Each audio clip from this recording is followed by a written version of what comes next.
On a hill above the Rhymney Valley in South Wales lies the small town of Aberbargoed.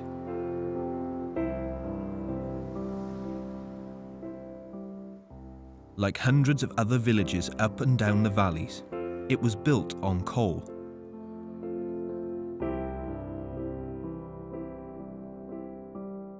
Only an old railway viaduct in the distance hints at the vast industry that used to lay nearby.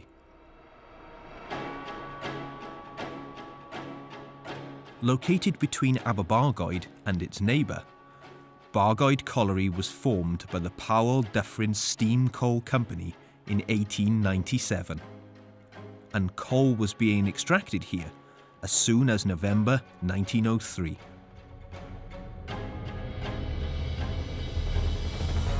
In just 7 short years, the colliery became the largest coal mine in the Rhymney Valley, employing just under 2,000 miners. It would hold the world record for coal production, breaking its own record on the 23rd of April 1909, when 4,020 tonnes were raised in a single 10-hour shift. However, as the decades moved forward, the demand for Welsh coal fell, and by the 1970s, under 400 people were employed there. Today, there is nothing left of the colliery that once employed so many people from the nearby towns. Above the old colliery site today sits the local primary school. For the children who currently attend there, the job title of coal miner and the tools they used are strange and unknown concepts.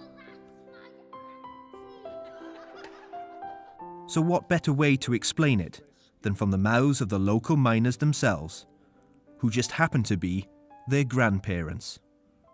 How many collieries did you work in? I worked in 3 collieries, one in Elliott's, which is in New Tredegar. The other one was Crossfarn, which is in Derry, and another one which is down the road from you, which is Britannia. Which mine did you work in? Bargoed, Oh, Bargoed. Bedwas, Penalta. 3? 3. I never knew that. Ah, see. Worked in 3 mines. Bedwas shut, Bargoed shut, and the last one was open, was Penalta. What time did you go to the mines? Like 6 o'clock in the morning. 6 o'clock in the morning? Aye. Oh my God. I would get up early in the morning at about 5 o'clock, go downstairs, get all my sandwiches and my clothes, and then I would walk up to the colliery. We would go what they call the bathhouse and change to my working clothes and put my boots on, take my helmet, and we'd go down into the lamp room. I'd pick my lamp up, put my check in, and then I would go back to the surface of the pit and then go down the shaft to pit bottom and then walk into the district. And then about 1 o'clock, after we finished work, we would come back out and go back up the pit. Put your lamp in, back up into the bathhouse, have a good shower, get all the coal off, all the dust off, and then go home then and have dinner. What kind of tools? Did you have a tool like this? No, I don't have nothing like that. Shovel, A shovel, yeah. a mandrel. A mandrel? Yeah, but they used to call it a pick. We used to call them a mandrel. I haven't saw a pick, I haven't. It's just I've heard of a pick. Aye. Same thing as like we used to have a mandrel. We used to call them a mandrel, we did. And a sledge, archer. You mean like sledge to go down the hill with? No, a sledge for banging, like a big hammer. Oh. What type of tools did you use? Well, being in engineering, you were responsible for checking equipment and ensuring that the cables were extended into the face. So you needed certain tools. So you had spanners, you had knives, and you also had equipment to test the apparatus, and one in particular, they used to call it a mega, so you could test all the equipment and make sure it was right before you actually powered the machine up. Where did you keep the tools? Did you keep it in a tin box? No. We used to have a bar bar. with a lock on the end. We used to slide them in and lock them. So what if somebody took your tools? We used to hide them. We used to go and bury them in the ground. Not for nobody to find them. How dark was it down the mine? Well, it was so dark, obviously you wore a light, but if I turned my light off in some places, because there was so much dust, I couldn't see my hand by there. So it'd be 6 inches away and I wouldn't be able to see my hand because it was so dusty and dark. Why is the lamp so special? The lamp was required because if they held the gas up and the flame changed, they knew there was gas in the area. So what happened then was they either knocked the electricity off, because electricity is like a ignition, it would light the gas like you light the gas in the house. So they needed the lamp to detect where the gas was. And if they found gas, the men would leave the district and go back out until it was safe to go back in. What are these? Oh, when you take your lamp to go underground, you have to hang these on the hook. So you mean... Not that one, the one you had on your head. You put that on the hook, they say you was gone down the mine. This one? No, On this hook? the one you used to have on your head. Oh. I didn't know you had a hook on your head. What was the worst thing about mining? Well, underground is a very dangerous place. You required to know where to go and where not to go, because in some areas there was a possibility that the roof would fall in and it was dangerous, so you had to be advised where you could go and where not to go. And it was important that you listen to people who were working in areas that could be very dangerous. How many people worked down the mine? 400? Yeah, about 400 men. Really? 400? And I bet it was like really... I don't know how to describe it. Really busy. Busy, aye, all busy. Everybody was working. Why did you finish? They all closed. Yeah, but why did they close? The government closed them. Why did the government close them? Because they didn't want to put no more money into them. That's why. So they closed all the pits in South Wales, eh?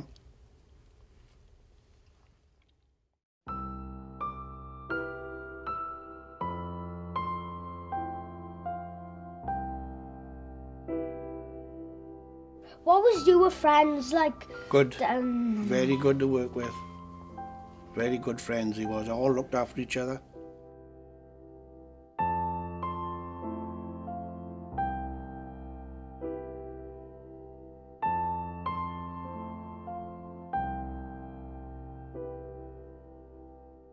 What did you like best about the mine? Well, there were different people. There were young people and there were old people.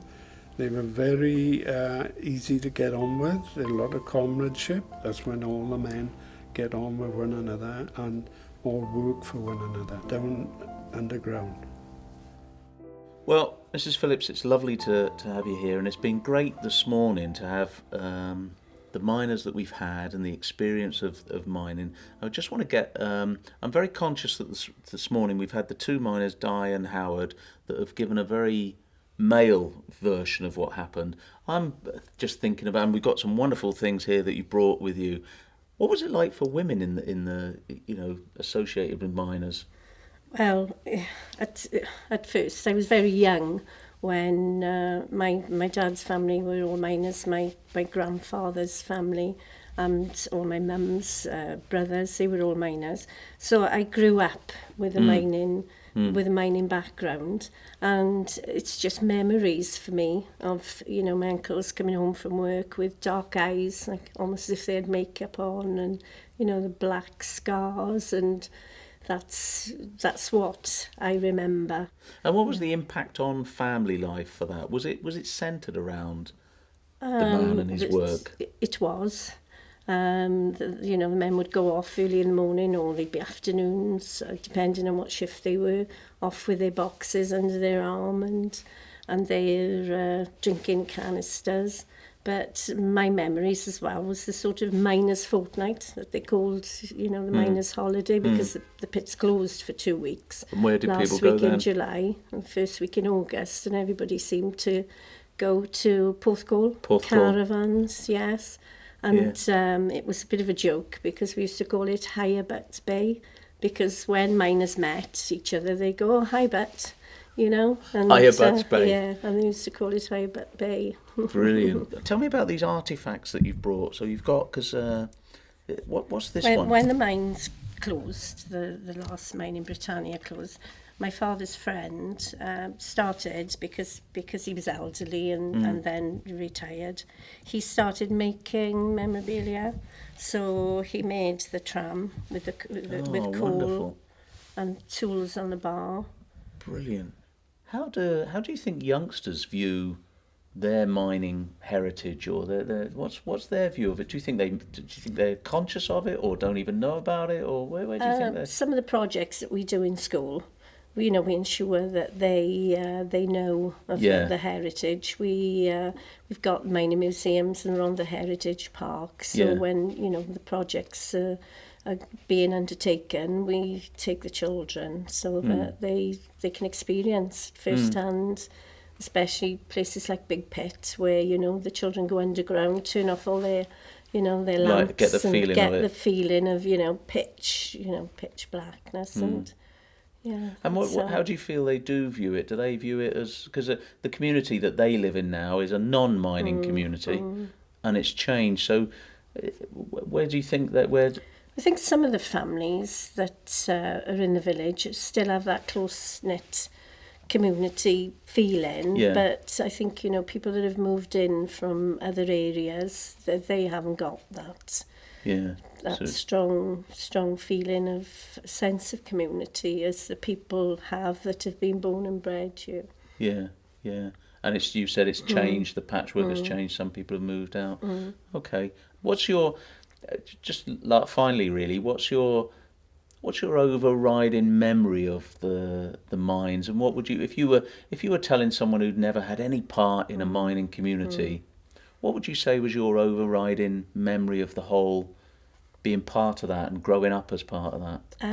How the mine sort of overtook everything, how it was imposing wherever you went, wherever you walked, wherever the mine was there, and it was such a covered such a vast area.